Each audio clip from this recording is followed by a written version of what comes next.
श्री शिवाय नमस्तुभ्यम। हम सबको पता है कि 18 फरवरी को गतिमान जयंती का बहुत ही विशेष दिन है और साथ ही साथ इस दिन मंगलवार का भी दिन पड़ रहा है। आपको पता होना चाहिए कि बजरंग बली के दूसरे नंबर के छोटे भाई का क्या नाम है? गतिमान। तो आप सभी लोगों को बेल पत्र के ऊपर शमी पत्र रखने का या चावल के दाने को रखने का ये उपाय ज़रूर करना चाहिए, जिससे आपके घर में कितनी भी पुरानी बीमारी होगी, छोटी हो या बड़ी हो, वो बीमारियां धीरे धीरे करके ख़त्म ज़रूर हो जाएंगी। वैसे पहले ही मैंने इस उपाय के बारे में आपको बताया है, जो कि पूज्य गुरु जी की कथा से सुन के ही आपको समझाया था, और इस बार भी आपको उसी तरीके समझाऊंगा।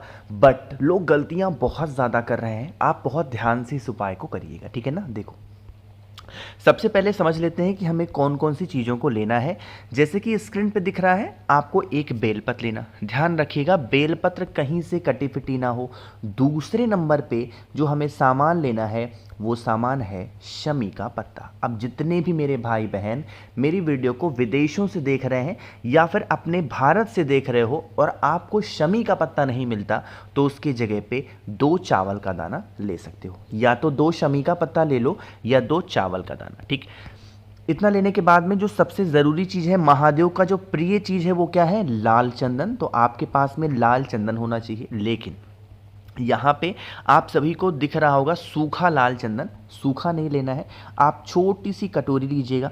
उस कटोरी के अंदर लाल चंदन डालेंगे और थोड़ा सा आपको क्या डालना है? पानी। जब हल्का पानी डालोगे तो जो लाल चंदन होगा उसका पेस्ट बहुत गाढ़ा बनेगा, ठीक है ना। अब देखो, जो बेलपत्र थी, आपको पता है बेलपत्र में 3 पत्तियां होती हैं।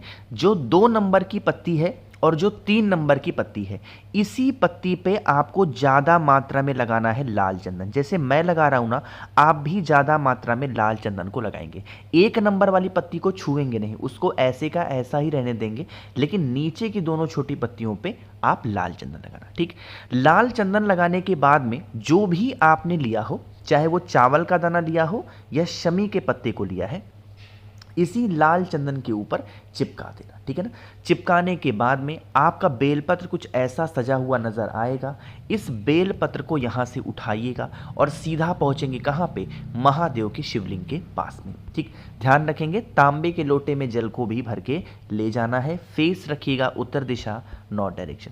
अब आपके पास में जो बेलपत्र है, उस बेलपत्र को कहाँ पे रखना है?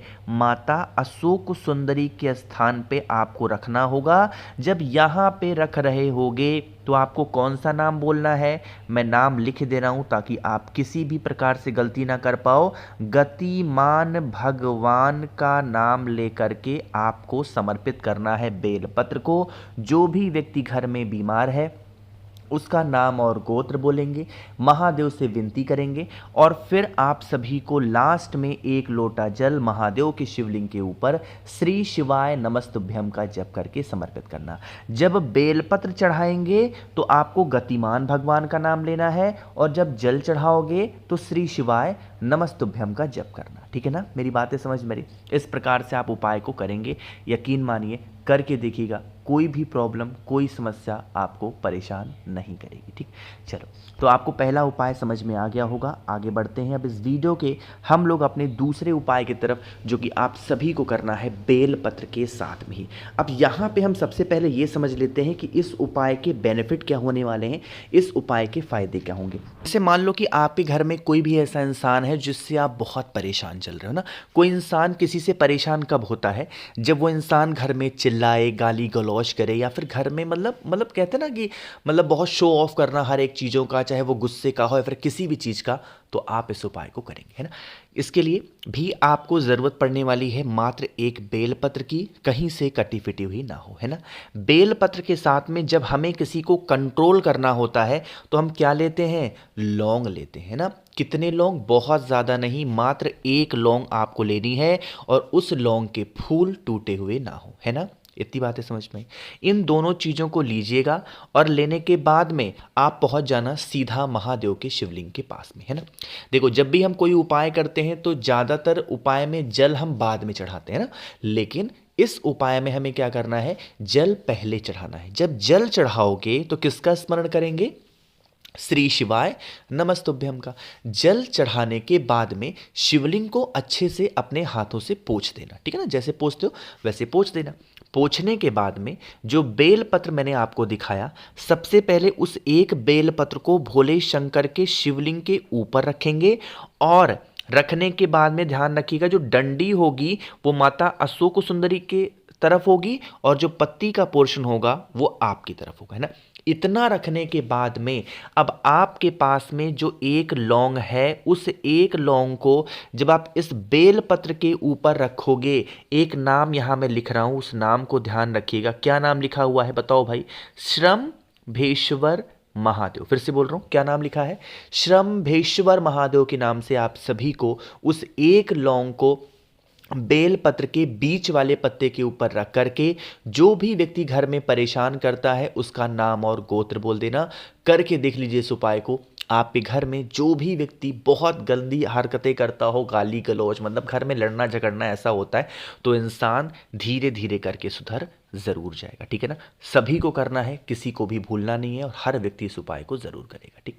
चलो, तो आप सभी को 2 उपाय समझ में आ गए होंगे। आगे बढ़ते हैं अब इस वीडियो के हम लोग अपने तीसरे उपाय की तरफ, जो कि आप सभी को करना है बेलपत्र के साथ में ही। लेकिन अब इस उपाय को बताने से पहले आप सभी को पता होगा कि हम सभी लोगों का ऑफर चल रहा है, क्योंकि महाशिवरात्रि आ रही है और शिवरात्रि का जो ऑफर है वो है कि अगर आप मुझसे 7 मुखी रुद्राक्ष या 9 मुखी दोनों ले लो या कोई भी एक रुद्राक्ष खरीदते हो, तो इसके साथ में आपको कौन सी चीजें फ्री दे रहा हूं। देखो, बहुत बहुत सारी चीजें हैं। एक तो आपको 5 मुखी रुद्राक्ष मुफ्त दे रहा हूं, एक मैं आपको 3 मुखी रुद्राक्ष फ्री दे रहा हूं, एक आप सभी को जप करने के लिए रुद्राक्ष की माला अच्छी क्वालिटी की वो मैं आपको गिफ्ट कर रहा हूं, फ्री दे रहा हूं। प्लस आप सभी लोगों को इसके साथ में महादेव को समर्पित करने के लिए 50 ग्राम भस्म फ्री दे रहा हूं। और इस बार मैंने शिवरात्रि की वजह से सिर्फ और सिर्फ आप सभी लोगों के लिए रुद्राक्ष का एक फल मैं गिफ्ट कर रहा हूं। और इस रुद्राक्ष के फल में 1 मुखी से लेकर के 31 मुखी तक हो सकते हैं, वो किस्मत के ऊपर आपके होगा। मुझे नहीं पता उस छिलके के अंदर क्या निकलेगा। तो अगर इन सभी चीजों का लाभ आपको उठाना है तो 9005643345 ये मेरा व्हाट्सएप नंबर है, ध्यान रखिएगा। इस नंबर पे फोन नहीं मिल सकता, सिर्फ व्हाट्सएप आप हमें करेंगे, मैं आपके घर पे भिजवा दूंगा। कैश ऑन डिलीवरी की भी सुविधा उपलब्ध है, ठीक। चलो, अब हम लोग बातें करते हैं इस उपाय की। यहां पे आप सभी को पता होना चाहिए कि अगर हम इस उपाय को करते हैं तो अगर आपके घर में पैसों को लेकर के कोई भी दिक्कत होती है, यानी कि धन संपदा आपके घर में नहीं टिकती, मां लक्ष्मी का वास घर में नहीं है, तो आप इस उपाय को करेंगे। इसके लिए आप सभी को 7 बेलपत्र की आवश्यकता होगी। ध्यान रखिएगा, बेलपत्र जो भी लोगे वो कहीं से कटा फिटा हुआ बिल्कुल नहीं होना चाहिए, ठीक। बेलपत्र ले लिया। अब उस बेलपत्र के साथ में हमें कुछ और नहीं लेना। बेलपत्र को लेकर के कहां पे जाएंगे? बजरंग बली के पास में। उन 7 बेलपत्र को बजरंग बली के सामने आपको रख देना है एक एक करके, ठीक है ना। और बजरंग बली से भी अपने घर परिवार की उन्नति तरक्की के लिए विनती करेंगे, प्रार्थना करेंगे। जब आप उनसे प्रार्थना कर चुके तो जो ये 7 बेलपत्र आपने उनके सामने रखी थी बजरंग बली के, उन्हीं 7 बेलपत्र को यहां से आप उठा लेना और उठाने के बाद में महादेव के शिवलिंग के पास लेकर के जाना और रिद्धि सिद्धि का स्मरण करते हुए एक एक बेलपत्र महादेव के शिवलिंग के ऊपर आप समर्पित कर देना, ठीक है ना। जब आप 7 की 7 बेलपत्र समर्पित कर चुके हैं, उसके बाद में जो 1 लोटा जल उन 7 बेलपत्र के ऊपर चढ़ाओगे, वो कुंदकेश्वर महादेव के नाम से अगर आपने चढ़ा दिया, किसी प्रकार से कोई भी प्रॉब्लम आपके घर परिवार में नहीं आएगी, खासकर धन संपदा को लेकर के, ठीक है ना। तो करिएगा, किसी को भूलना बिल्कुल भी नहीं है। 3 उपाय आपको समझ में आ गए हैं। आगे बढ़ते हैं अब इस वीडियो के हम लोग सबसे आखिरी और बहुत ज़्यादा स्पेशल से उपाय की सबसे आखिरी और अपने चौथे उपाय की तरफ। लेकिन उससे पहले जल्दी से करिए वीडियो को लाइक, जिसने अभी तक चैनल को सब्सक्राइब नहीं किया, मेरी आवाज़ आप पहली बार सुन रहे हैं, चैनल को ज़रूर सब्सक्राइब करेंगे, ठीक है ना। देखो, समझने की कोशिश करिएगा भाई इस उपाय को। देखो, अगर मान लीजिए कि घर में आपके कोई भी ऐसा इंसान है जो क्रोध करता है, स्पेशली आजकल के जो बच्चे हैं ना, वो बहुत क्रोध करते हैं। ये जितनी भी माँ बाप इस वीडियो को देख रहे हैं, अपने बच्चे के लिए प्लीज़ उपाय को कर लेना, है ना।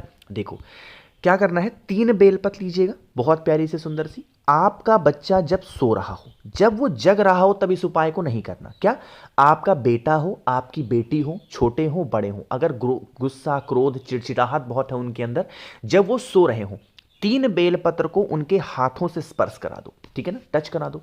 किसके नाम से टच कराओगे? मां पार्वती का एक नाम होता है मां उमा, है ना, तो माता उमा के नाम से उनके हाथों से स्पर्श कराना, और वही बेलपत्र महादेव के शिवलिंग के ऊपर एक एक करके ला करके समर्पित कर देना माता उमा के नाम से। और कुछ भी करने की आवश्यकता नहीं है। आपके घर के जो बच्चे क्रोध, गुस्सा कर रहे होंगे, उनका गुस्सा धीरे धीरे शांत हो जाएगा, ठीक है ना। करिएगा इस उपाय को, बहुत ही प्यारा सा उपाय था। बाकी मैंने कोशिश की आप सभी को अच्छा समझाने की। ऑफर का लाभ मैं आपसे कहूंगा जरूर उठाइएगा। रुद्राक्ष का फल भी इस बार मैं आपको फ्री दे रहा हूं, तो इससे अच्छा मौका क्या ही मिलेगा। करिएगा जल्दी से मैसेज। बाकी वीडियो पसंद आई हो तो लाइक करिएगा। मेरे जितने भी भाई बहन आवाज आज मेरी पहली बार सुन रहे हैं, चैनल को जरूर सब्सक्राइब करेंगे, और कुछ पूछना है तो नीचे कमेंट सेक्शन में पूछा करिए। श्री शिवाय, नमस्तुभ्यम।